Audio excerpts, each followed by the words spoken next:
Comme le veut la tradition, le chef de l'État, Félix-Antoine Tshisekedi Tshilombo, a procédé ce vendredi 22 janvier 2021 à la cérémonie d'échange de vœux avec les ambassadeurs et corps diplomatiques accrédités en RDC. À l'occasion, le président de la République a brossé la situation politique du pays et a salué leur compréhension par rapport aux décisions découlant des consultations. Suivez un extrait de l'allocution du chef de l'État. Mesdames et messieurs les membres du corps diplomatique, l'année 2020 qui s'est achevée a été éprouvante pour la République démocratique du Congo, mais aussi pour le monde entier, à cause particulièrement de la terrible pandémie de Covid-19 dont les effets collatéraux sur le plan socio-économique ne sont plus à démontrer. Mon pays a dû faire face au même moment à l'épidémie de la maladie à virus Ebola qui avait continué à sévir dans plusieurs provinces, dont celle de l'Équateur. Grâce aux efforts conjugués de la République démocratique du Congo et de ses partenaires constitués notamment de vos pays et organismes respectifs, nous avons vaincu Ebola. Et nous finirons, je n'en doute pas du tout, à vaincre la Covid-19. À ce niveau, j'insiste sur la nécessité de garder allumée la solidarité internationale pour que nos pays réussissent à maîtriser les effets pervers de cette pandémie. Mesdames et messieurs les membres du corps diplomatique, en observateur averti et témoin privilégié de la vie politique nationale, n'ont pas échappé à votre bienveillante attention les soubresauts et autres évolutions de la situation sociopolitique, les efforts menés en matière de consolidation de l'état de droit et de protection des droits et libertés fondamentaux, ainsi que de renforcement de la démocratie et de la lutte contre l'impunité et les antivaleurs sous leurs différentes formes. J'ai été particulièrement marqué par votre soutien et celui de vos pays et organismes respectifs, certains plus prononcés et assumés que d'autres, au cours des tractations qui ont précédé et suivi le dénouement de la crise au sein de la coalition FCC-CACH. J'ai également apprécié à cet égard la compréhension rapide que vous avez eue de la tenue des consultations nationales et de la création de l'Union sacrée de la nation. En fait, nous sommes en train de solder pacifiquement et dans un effort permanent de concorde nationale et d'ouverture le lourd héritage du dévoiement de la transition pacifique des années 1990-1997 par un cycle de conflits violents dont les derniers soubresauts continuent d'endeuiller le nord-est de notre pays.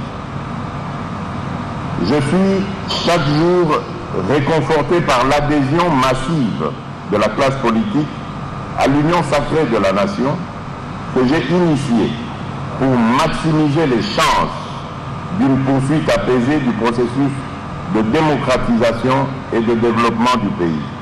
Le bureau d'âge de l'Assemblée nationale a dirigé une plénière ce vendredi 22 janvier 2021.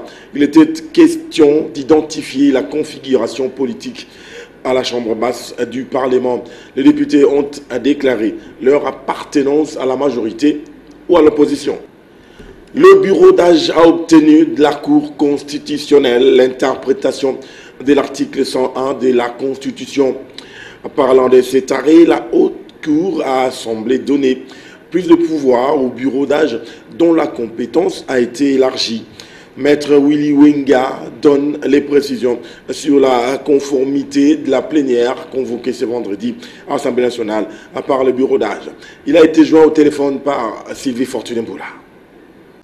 La plénière d'aujourd'hui rentre effectivement dans le cadre de la session extraordinaire telle qu'elle avait autorisé la Cour constitutionnelle avec pouvoir d'habilitation au bureau d'âge d'organiser une session au fin de l'élection du bureau définitif de l'Assemblée nationale et de régler les questions qui rentrent dans le cadre des affaires courantes du Parlement.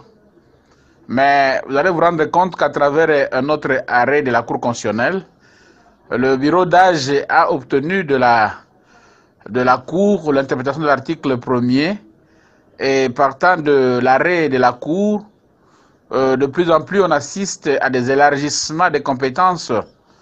L'arrêt de la Cour a semblé, au regard des interprétations, donner plus de pouvoir au bureau d'âge aujourd'hui que ne l'aurait le bureau provisoire, alors que s'agissant par exemple du choix des députés par rapport à la famille politique auquel ils doivent appartenir désormais, on a comparé le bureau d'âge au bureau provisoire. Mais lorsque vous regardez très bien la mission du bureau provisoire telle qu'il ressort de l'article 12 du règlement intérieur de l'Assemblée nationale, le bureau d'âge aujourd'hui a plus de missions, a plus de compétences, de telle sorte qu'il y a lieu de dire qu'à travers les arrêts de la Cour constitutionnelle, le bureau provisoire, ici bureau d'âge, a vu sa compétence être élargie et partant, à travers cette jurisprudence qui devient un précédent, on peut dire que certaines dispositions du règlement intérieur de l'Assemblée nationale viennent de connaître des modifications jurisprudentielles par la Cour qui, dès le départ, avait jugé conforme le dit règlement par rapport à la Constitution lorsqu'il fallait donner l'arrêt de conformité. La ministre d'État, ministre des Affaires étrangères congolaise, est invitée au sommet des G20 en Italie.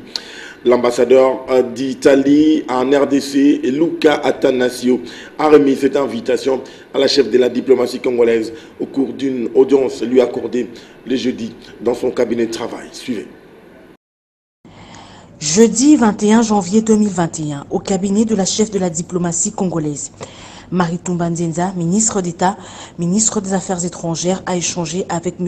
Luca Attanasio, ambassadeur d'Italie en République démocratique du Congo, venu lui remettre l'invitation de son Premier ministre pour participer à la rencontre en Italie de tous les ministres de pays de G20.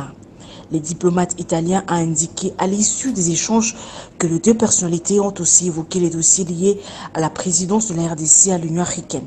Madame la ministre des Affaires étrangères, pour échanger un peu en vue de la présidence de la RDC à l'Union africaine et la présidence de l'Italie du groupe G20. Donc, mon Premier ministre m'a chargé de rendre visite à Madame la ministre et l'inviter aux prochaines rencontres en Italie de tous les ministres des pays G20 et de la RDC comme présidence de l'Union africaine. Il faut considérer que le G20 de cette année, ça va être ciblé autour de trois priorités. Les 3 P, on les appelle. Donc c'est la population, la planète et la prospérité. Priorité du chef d'État de la RDC.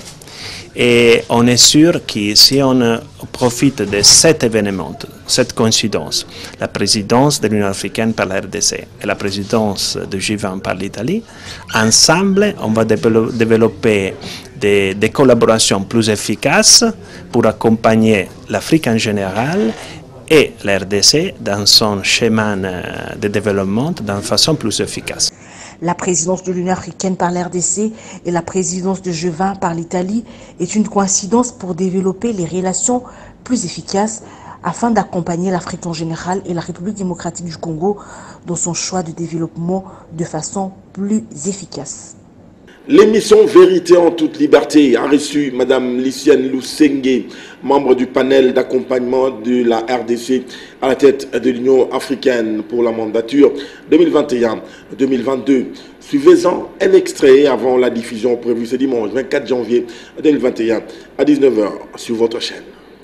Comme j'ai dit, nous sommes là pour préparer la stratégie que le président de la République va utiliser, préparer son plan d'action qu'il va utiliser pendant le long de son mandat.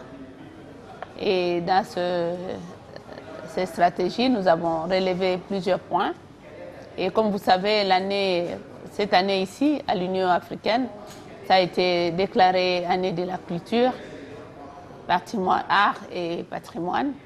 Donc, c'est ça le thème principal. Mais en dehors de tout ça, il y a la campagne « Faire taire les armes » que le président de la République devra continuer avec pendant sa mandature parce que les amis de l'Afrique du Sud n'ont pas pu terminer tout ce qu'ils ont prévu dans leur plan d'action pendant leur mandat qui est en train de se terminer ici en février à cause de Covid-19 qui a paralysé le monde entier et tout ce qui a été planifié n'a pas été réalisé. Alors, le président Ramaphosa a demandé au président de la République démocratique du Congo, durant son mandat, de récupérer ce qui est resté à faire et poursuivre la lutte et poursuivre toutes ces activités-là. Le président de la République va continuer avec ses actions qui a été laissées par son prédécesseur. Et nous, on a prévu maintenant dans la nouvelle stratégie, le plan d'action que le président je ne peux pas le dévoiler ici, c'est au président de la République de dévoiler son plan d'action. Comment il va le faire? Nous, on a déjà tout préparé. On va bientôt lui soumettre tous les documents. Et nous avons aussi pris soin de rencontrer les amis qui ont été là, qui terminent leur mandat. Et bientôt, nous allons déployer à Addis Abeba pour aller rencontrer les différents commissaires selon les départements, les rencontrer et comprendre pour échanger et apprendre différentes actions parce qu'après tout, c'est la commission de l'Union africaine qui est l'exécutif. Pour commémorer la mort des martyrs et héros de la RDC, l'ASBL Pamoja RDC réclame la construction des musées mémorials dans les villes, cités et campagnes du pays où les massacres ont eu lieu. Notre correspondant en Ituri, King Johnson Lusala, nous fait le point. À l'occasion de la commémoration de la mort des martyrs et héros nationaux, Patrice Emery Lumumba et Laurent Désiré Kabila, l'ASBL des jeunes Pamoja RDC a lancé une campagne pour la construction des mémorials des martyrs. Cette campagne a été sanctionnée par une marche pacifique appelant tous les Congolais a contribué pour la construction d'un musée mémorial pour les 8 millions de Congolais morts durant les guerres qui ont déchiré la République démocratique du Congo depuis 1991 jusqu'à nos jours. Quelques militants et membres de Pamoja RDC s'expriment. En fait, notre présence dans la rue aujourd'hui, c'était pour lancer un mémorial que nous allons construire en mémoire de nos frères et sœurs, pères, amis, maris, époux et tout qui sont décédés pour la cause du pays. Pour nous, nous les appelons martyrs et nous avons dit que leur cause doit être aussi la nôtre. Nous devons la porter en nous et nous devons la publier. C'est ainsi que nous avons pris l'initiative de marcher et rappeler à tout Congolais, particulièrement à CD Goma, à venir se joindre à nous pour la construction de notre mémorial. Le passé a besoin qu'on l'aide afin qu'il ne sombre dans l'oubli. Ce musée mémorial sera érigé à Goma et précisément où s'étaient tenus les premiers tirs des mortiers qui avaient déclenché la guerre civile. Sur ces lieux capitales de l'Est de la RDC, ces monuments rappelleront que plus de 8 millions de Congolais, hommes, femmes, enfants, ont perdu la vie à Beni, Yumbi, Ituri, Bukavu, Kasai, Bazouele et ailleurs. Dans l'affaire fermeture du marché central, il faut noter que de nouveaux étalages ont été mis à la disposition des vendeurs délocalisés au marché de 24 novembre Rail dans la commune de Lingwala par une délégation de l'administration du marché central, Taurine Mbongo et José Moussangana pour le reportage. Déplacés du marché central, quelques vendeurs se sont retrouvés le long du rail sur 24 novembre dans la commune de Lingwala. Lieu de négoce construit pour eux comme marché provisoire en attendant l'assainissement et la réhabilitation du grand marché. Nous sommes sur le terrain, si je suis venu, c'est parce que moi je suis du marché central. Et parmi les marchés provisoires, il y a le marché du 24. Et maintenant là, nous sommes sur place. Vous avez vu, il y a des espaces encore vides, ils ne sont pas encore occupés. Je demande à toutes mes mamans du marché central de venir le plus vite que possible pour récupérer des espaces au niveau du marché du 24. Oh, ça c'est un. Et comme j'avais dit, et ça je confirme encore, je vois que l'autorité urbaine avait bien dit, la table est gratuite. Mais comment sera organisé ce marché provisoire? Nous sommes venus installer les mamans. Toutes les conditions sont réunies, notamment les dépôts, les installations hygiéniques et les bureaux. Satisfaites, les vendeuses ont salué cette initiative.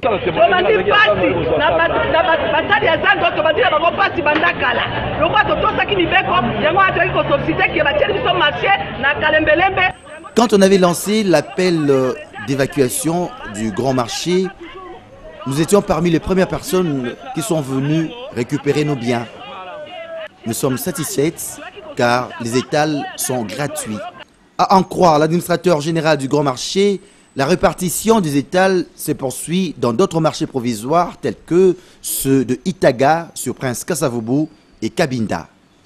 Analyste politique, René Bonganga donne son avis par rapport à la fermeture du grand marché et fait une petite analyse sur la situation économique de l'heure en RDC.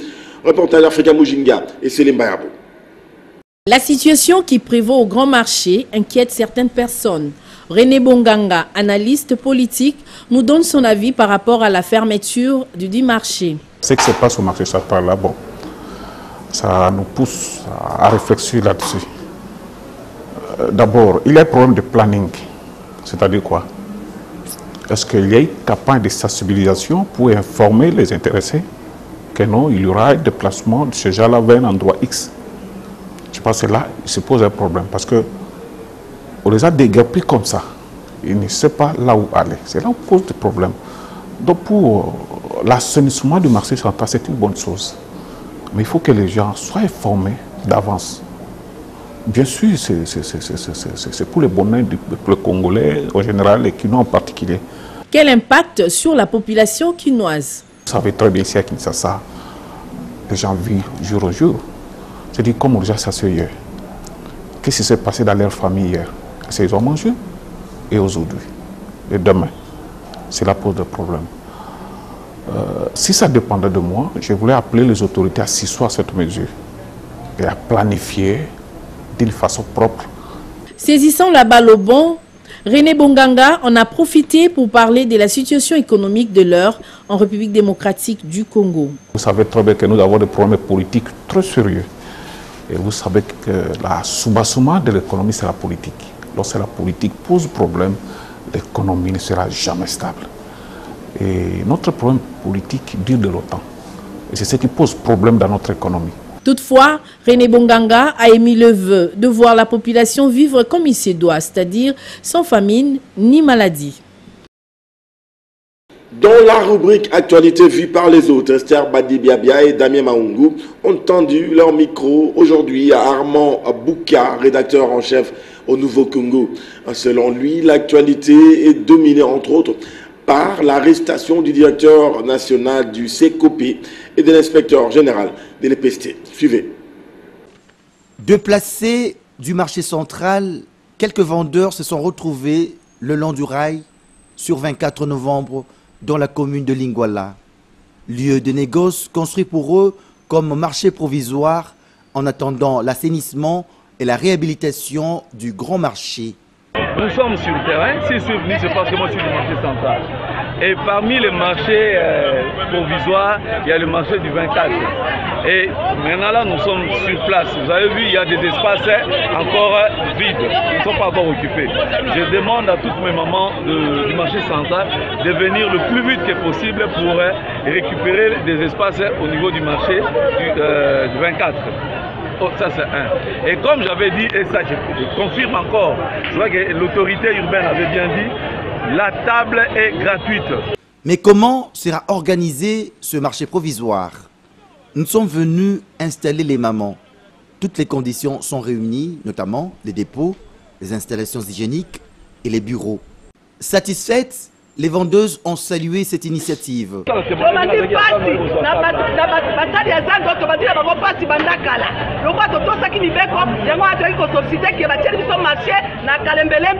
Quand on avait lancé l'appel d'évacuation du grand marché, nous étions parmi les premières personnes qui sont venues récupérer nos biens. Nous sommes satisfaits car les étals sont gratuits. À en croire l'administrateur général du grand marché, la répartition des étals se poursuit dans d'autres marchés provisoires tels que ceux de Itaga sur Prince Kasavubu et Cabinda. Parlons sport à présent, ni vainqueur ni vaincu hier dans les matchs Libye-RDC, comptant pour la deuxième journée de la phase de poule du CHAN camerounais. Mené toute la partie, les Léopards sont revenus à la marque à la toute dernière seconde du match grâce à un but venu d'une autre planète portant la signature de Massassi Amédée. Suivez ce résumé. Signé Ndaï Lambochi. That one, last kick, he kicks and scores!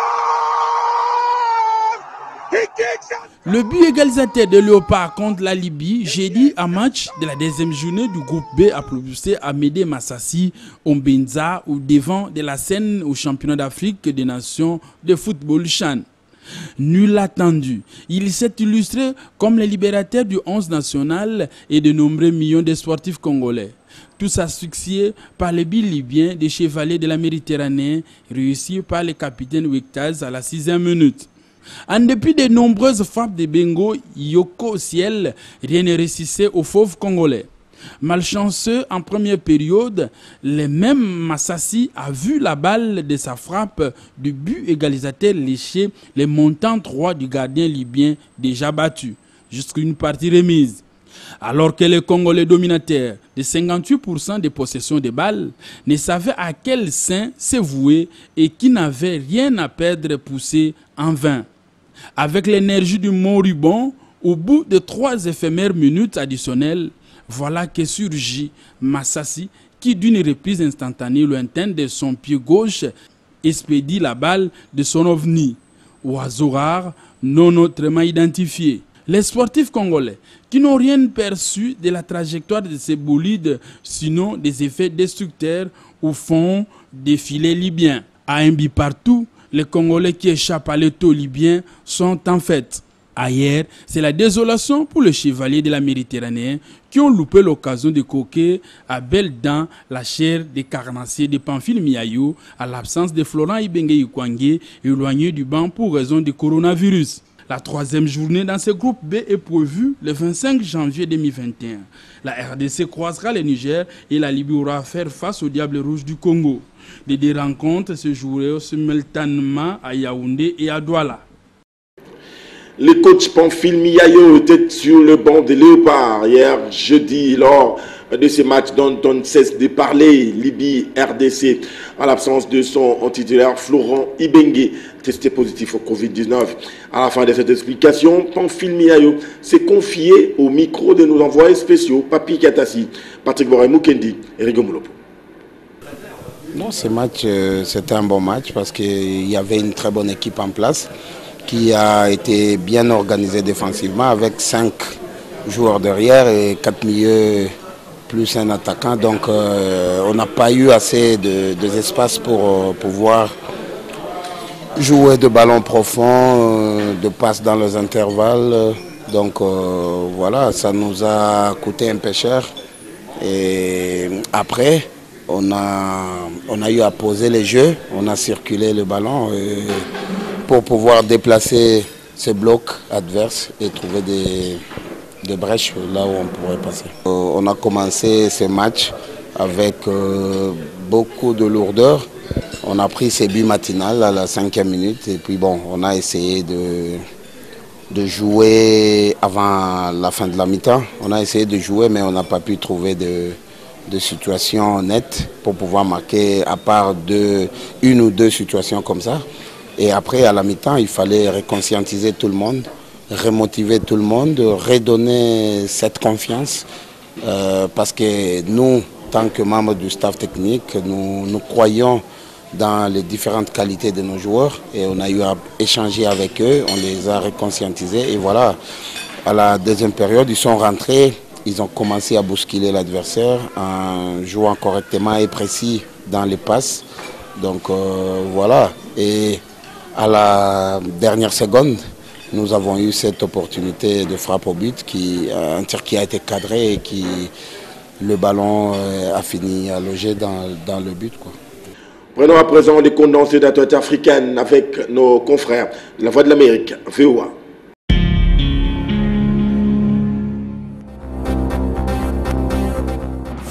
En RDC, les avocats assurant la défense du pasteur Ngoï Mulunda accusent les autorités judiciaires de ne pas respecter la procédure dans le traitement de leurs clients.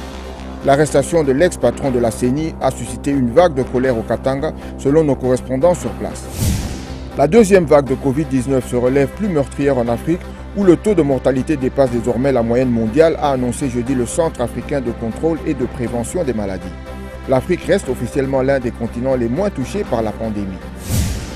Les premières livraisons en Côte d'Ivoire du vaccin Pfizer-BioNTech contre le Covid-19 initialement prévu fin janvier sont reportées à la mi-février en raison de retard dans leur mise à disposition selon les autorités ivoiriennes qui maintiennent néanmoins le calendrier de vaccination.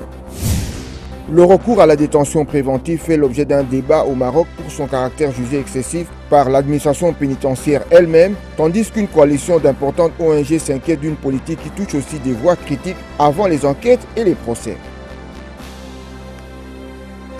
Allons à présent faire la ronde des parutions de ce vendredi dans cette revue de presse. Commentaires et sélection. Polydon Gaziani.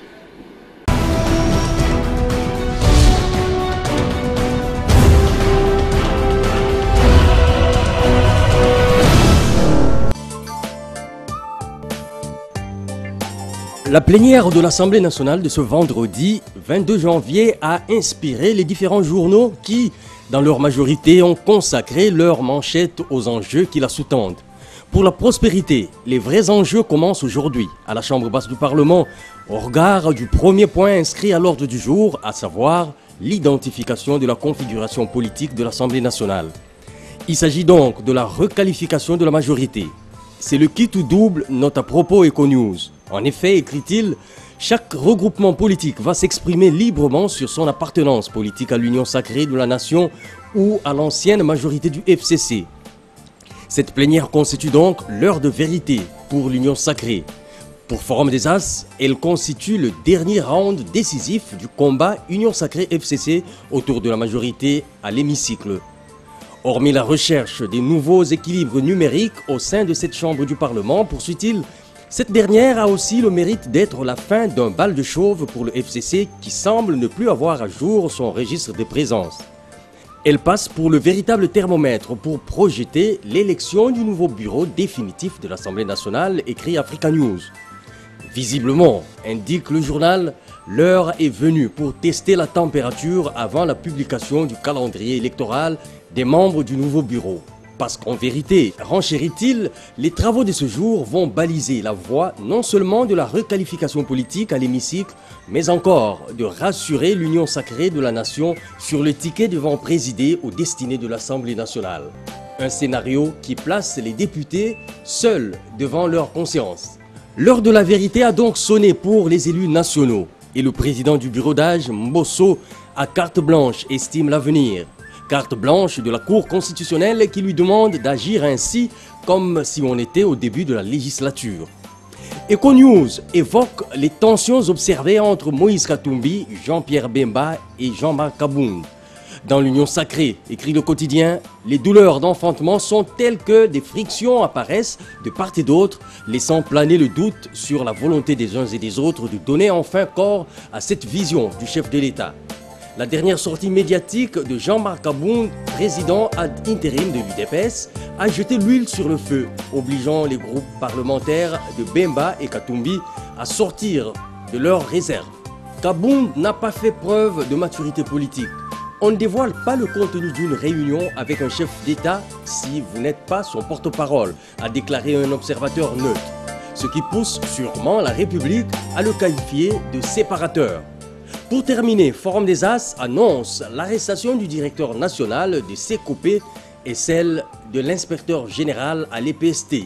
Selon le web journal K-Info, citant des sources judiciaires, ils ont été arrêtés hier, jeudi 21 janvier, dans la soirée, dans le cadre des dénonciations sur les détournements présumés des deniers publics faites par l'inspection générale des finances à l'issue des audits diligentés dans ces institutions et sont gardés au parquet général de la Gombe où ils ont passé leur première nuit en détention. Bonsoir et bon week-end chez vous.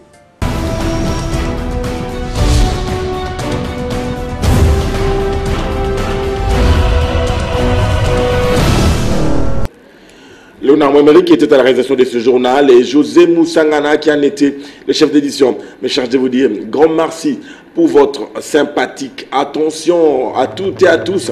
Excellent début de week-end.